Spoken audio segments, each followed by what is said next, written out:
চট্টগ্রামের সব পানি আমাদের ছাদের উপরে উঠে গেছে। চট্টগ্রামের পুরো পানি আমাদের ছাদের উপর চলে আসে একদম, দেখেন। হ্যালো, গুড মর্নিং সবাইকে। আমি স্কটলি আছি আপনাদের সাথে আরও একটা নতুন ব্লগে আপনাদের সবাইকে স্বাগতম। আজকে খুব সকাল সকাল ঘুম থেকে উঠে গিয়েছি। আজকে হচ্ছে 6টা বাজে, আমার খুব ঘুম ভেঙেছে। তারপরেই আমি উঠে ফ্রেশ হয়েছি। আর আজকে অনেক বেশি মেঘলা আকাশটা, মনে হচ্ছে যে প্রচণ্ড পরিমাণে বৃষ্টি হবে। কতদিন ধরে যে মেঘলা মেঘলা একটা ওয়েদার, মনে হয় আজকে একটা বড়সড় মানে ঝড় হতে পারে। আর এখানে তো সমুদ্রের পাশে হচ্ছে চট্টগ্রাম, তো তার মানে যখনই বৃষ্টি হয় একদম ভেঙে চলে যায় এরকম অবস্থা। মানে আমাদের যে থাই গ্লাসগুলো, আমাদের হচ্ছে থাই গ্লাস, এগুলো এমনভাবে প্রেশার দেয় মনে হয় কি ভেঙে যাবে এরকম অবস্থা। তো যাই হোক, আজকে খুব সকাল সকাল ঘুম থেকে উঠে গিয়েছি, জানি না সারাদিন কি করব। তারপরে মোটামুটি দেখি যে কি করা যায়। আর যেহেতু অনেক সুন্দর বাতাস হচ্ছে, আজকে খুব ভালোই লাগছে, কয়েকদিন ধরে খুব ভালো লাগছে। আমার শাশুড়ি মাও এসেছে আজকে। আমার শাশুড়ি মা বললো যে উনিই রান্না করবে। তো আমি তো মানে আমার হাজবেন্ড তো ছোটবেলা থেকে ওনাদের হাতে রান্না খেয়ে অভ্যস্ত। মোটামুটি আমি তো কখনো বিয়ের আগে কখনো রান্নাবান্নাও করিনি। যেহেতু রান্নাবান্না করিনি, তো রান্নাবান্না আইডিয়াটা কম, তবে রান্নাবান্না মোটামুটি পারি আমি। এটা হচ্ছে মানে হয় না কিছু যে আমার পরিবারে এইভাবে রান্না করে, তো সেই ফ্লেভারটা আমার হাজবেন্ড খুব মিস করে। তো আজকে আমার শাশুড়ি মা যেহেতু এখন থেকে আমাদের সাথে থাকবে এবং এটা ওনারই বাসা, আমরা দুজন এতদিন একা ছিলাম, তো মোটামুটি যেহেতু আজকে থেকে উনি যেহেতু রান্না করবে, আমি ওনার কাছ থেকে সব কিছু শিখে নেওয়ার চেষ্টা করব। কারণ আমারও তো জানা মানে আমিও মানে রান্নার হাতটা আর একটু ভালো হতে হবে, তার কাছ থেকে শিখবো অনেক কিছু। তো আজকে যেহেতু উনি রান্না করবে, আপনাদেরকেও দেখাবো উনি কীভাবে রান্না করবে। আজকে রান্না করবো পুঁটি মাছ দিয়ে আলু দিয়ে ঝোল, আর হচ্ছে বরবটি দিয়ে আলু দিয়ে ভাজি, আর ডাল রান্না করবো। আম দিয়ে ডাল রান্না করার কথা ছিল, কিন্তু ডাল রান্না করবো। এই হচ্ছে ঘটনা। আর কি, চলেন ভিডিওটা স্টার্ট করি। দেখেন সকাল 6টা বাজে, আমাদের বাসার সামনে কত সুন্দর।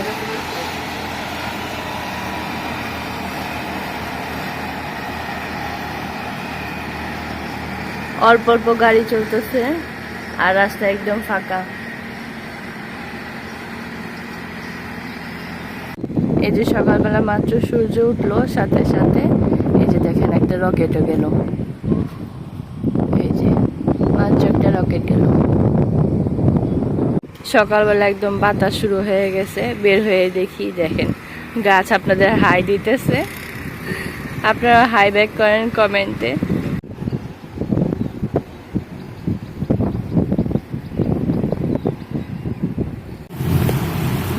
সকালে 6টার দিকে ঘুম থেকে উঠছিলাম, ওঠার পরে আবার একটু শুইলাম, যে কেউ এখন ওঠে নাই, আমি একটু শুই। সেকেন্ডের মধ্যে দরজা জানলা সব ভাইয়া ছিল, তারপরে বৃষ্টি আসলো। এই যে এখন বাজে মনে হয় 9টা 10টার মতো। দেখেন কি বৃষ্টি, কি বৃষ্টি।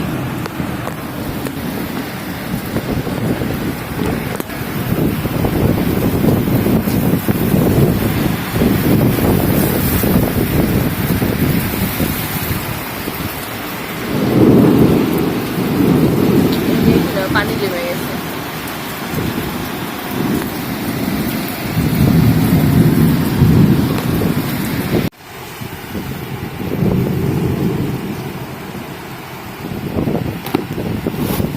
এই জমুছে যে কার খাটের উপরে বসলে, তো ও মাই গড, দেখেন কি সুন্দর বৃষ্টি হয়েছে, আর একদম ছাদ পুরো ভরে গিয়েছে। দেখেন আবার সেই চট্টগ্রামের সব পানি আমাদের ছাদের উপরে উঠে গেছে।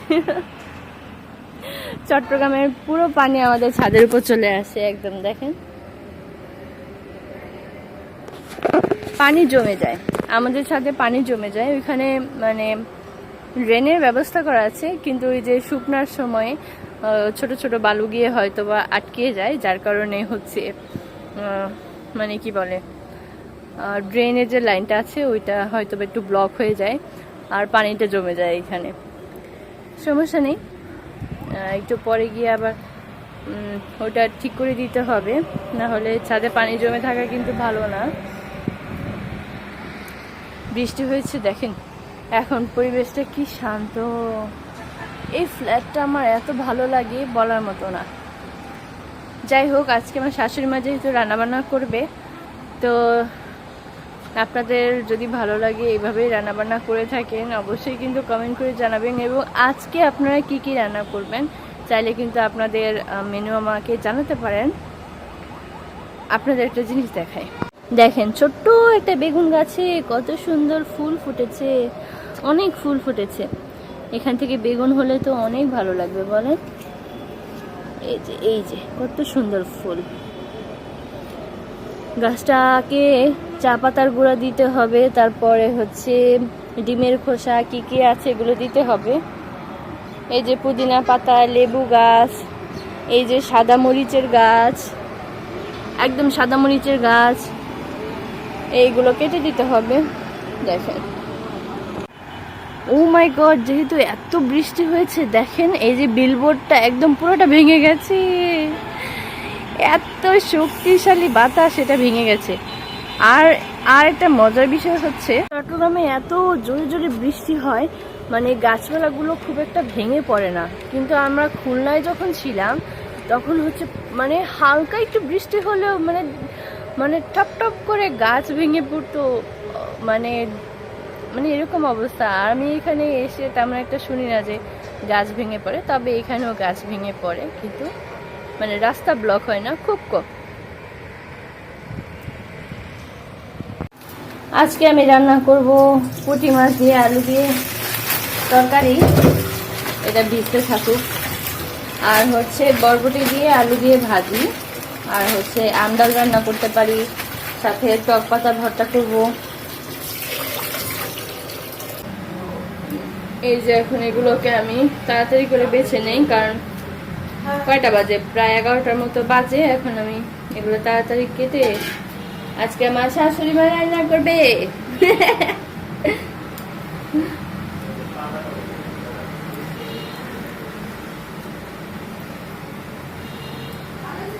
এই হচ্ছে বেছে নিচ্ছি, এই যে কি সুন্দর।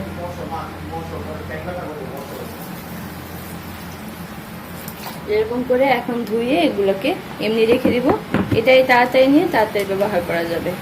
এখন আমি মোটামুটি সবকিছু কেটে ছিঁড়ে তারপরে মাকে ডাক দিব, মা এসে রান্না বান্না করবে।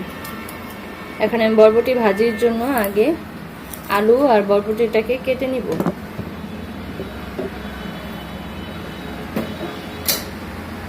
প্রথমে আলুটাকে কাটি, আলু ভাজির মতো করে কাটবো, কারণ এমনি তো বরবটি মোটামুটি ওইভাবেই কাটি, এর জন্য বরবটিটাকে আলু ভাজির মতো করে কেটে দিই, কারণ এটা ভাজি করার সময় এমনি ভেঙে চুরে যায়, সমস্যা হয় না। এই যে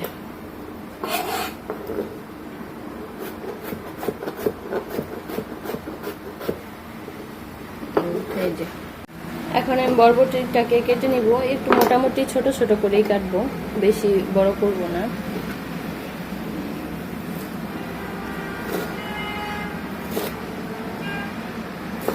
এই সাইজের করলেই ভাজির জন্য ঠিক আছে, বেশি বড় করলে আবার খেতে চায় না।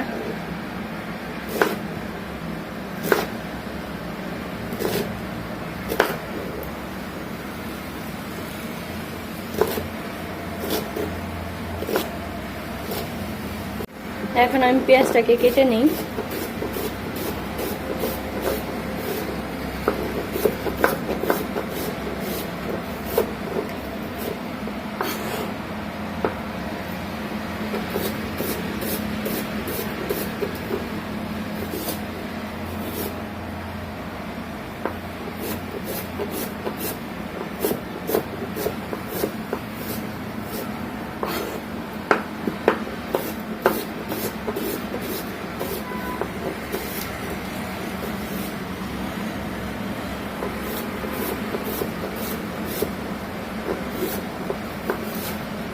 আমি এখান থেকে অর্ধেক মরিচ কেটে নিব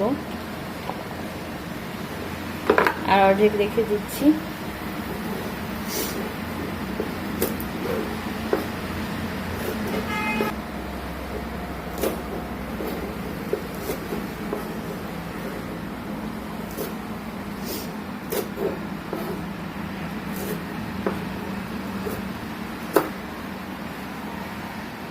এই যে সবকিছু রেডি হয়ে গেল, পেঁয়াজ কাটা, আলু দিয়ে পুঁটি মাছ আর হচ্ছে কাঁচামরিচ, তো সবকিছুর সাথে লাগে এই যে বরবটি ভাজি। তো এখানে কিন্তু রান্না শুরু হয়ে গেছে। রান্না আজকে কিন্তু ডাল, স্পেশাল ডাল। আমি কিন্তু ওইভাবে ডাল রান্না করি নাই কখনো। এটা হচ্ছে পাতলা ডাল, আমি আম ডাল ভেবেছিলাম রান্না করব। মা বলতেছে যে এই সবার জন্য এই ডাল রান্না করি, যেহেতু আমার হাজব্যান্ড খাবে না আর কি। তো ধনিয়ার গুঁড়া, মরিচের গুঁড়া আর কি হলুদের গুঁড়া, কাঁচামরিচ, পেঁয়াজ, এই কয়েকটা দেওয়া হলো। আদা রসুন দেওয়া হয়নি এখনো। এই যে আলু আর পুঁটি মাছ রান্না করার জন্য এখানে প্রথমে সয়াবিন তেল দেওয়া হচ্ছে এই পরিমাণ। এই তেল গরম হয়ে গেছে, এখন আমরা পুঁটি মাছগুলো দিয়ে দিচ্ছি। এই যে পুঁটি মাছ,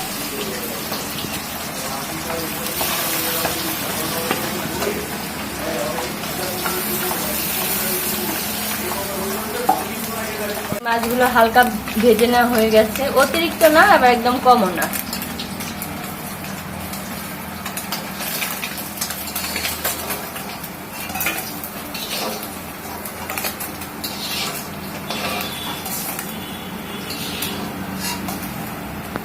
এই যে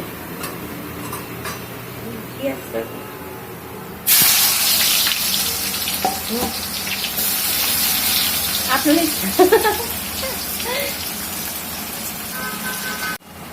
এখন আদা রসুন বাটা দিয়ে দিচ্ছে মা না, আমি জানি না। আজকে মা আমার রান্না বান্না করে শিখাইতেছে, পরবর্তীতে যেন আমি রান্না বান্না করে খাওয়াইতে পারি। পানি, এই যে পানি।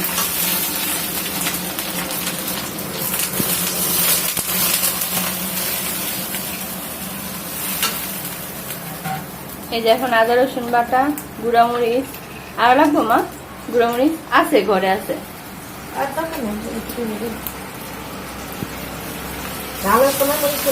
মোটামুটি জাল আছে, মোটামুটি জাল আছে।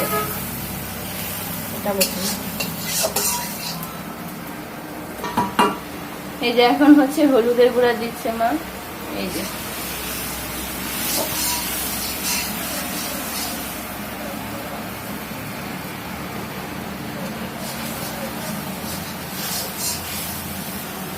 এখন হচ্ছে ধনিয়ার গুঁড়া 1 চামচ, ছোট্ট 1 চামচ নাকি আরো না, এতটুকুই। মশলার কষানোর নিয়ম হচ্ছে একটু পর পর নাড়তে হবে। এ হচ্ছে আমরা লবণ দিচ্ছি 2 চামচের মতো, এখানে লবণ দিলাম নাকি, হ্যাঁ 2 চামচের মতো লবণ দিলাম। এই যে এখন আমরা ডালটাকে ঘুটে দিচ্ছি।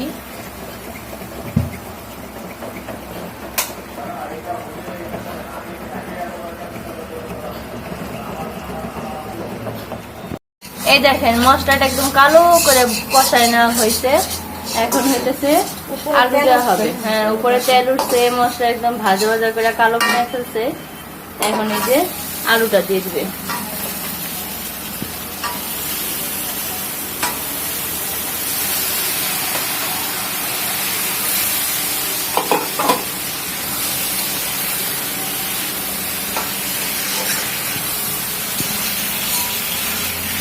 এই যে আলুটা আমাদের আধা সিদ্ধ হয়ে গেছে, কষাইতে কষাইতে এখন আমরা পানি দিয়ে দিব। একদম তরকারি ঝোল কতটুকু দিব এই যে দেখেন।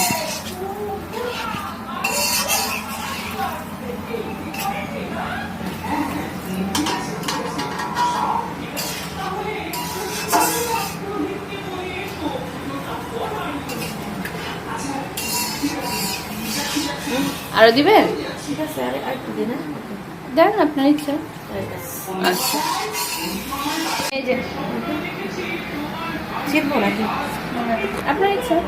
এই যে আমরা এখন ডালটাকে বাগার দিব, এর জন্য শুধু শুকনা মরিচ আর হচ্ছে এই যে রসুনটাকে ছেঁচে নিয়েছি আমরা।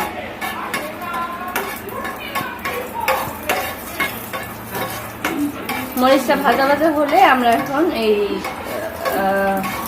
রসুনটা দিয়ে দিব। এই যে এখন আমরা এই যে রসুন কুচিটা দিয়ে দিচ্ছি।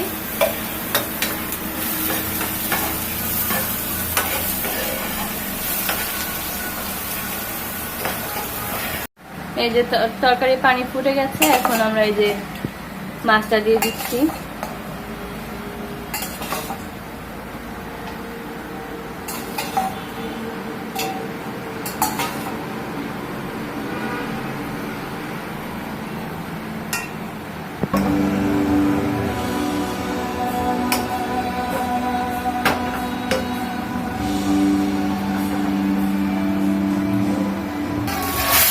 এই যে আমরা এখন ফোড়নটা দিয়ে দিলাম রসুন আর শুকনা মরিচ।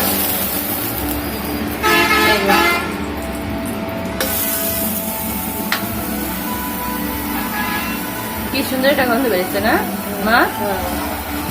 এই যে আমাদের তরকারি হইতেছে এখন। এই যে তরকারিটা হয়ে গেছে, দেখেন কি সুন্দর গাঢ় একটা ঝোল, কত সুন্দর। আলুটাও সিদ্ধ হয়ে গেছে, এখন আমরা নামাই ফেলবো তরকারিটা। এই যে এখন আমরা পেঁয়াজটা ভাজা হয়ে গেল, এখন আমরা এই যে বরবটি ভাজিটা দিয়ে দিচ্ছি। এখন এটাকে ভাজি হবে।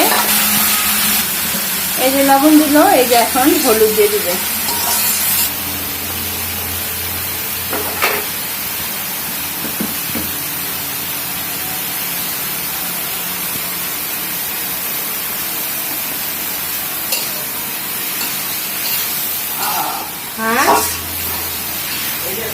হ্যাঁ, এই যে দেখেন পুঁটি মাছের তরকারি একদম ফাইনাল লুক। আর এটা হচ্ছে বরবটি ভাজি, দেখেন কি সুন্দর হয়েছে। আর এই হচ্ছে ডাল, আমার হাজবেন্ডের প্রিয় ডাল, প্রিয় তরকারি, প্রিয় ভাজি। ধন্যবাদ সবাইকে, সবাই অনেক ভালো থাকবেন। দেখেন আমাদের গাছে কি সুন্দর ফুল ফুটেছে।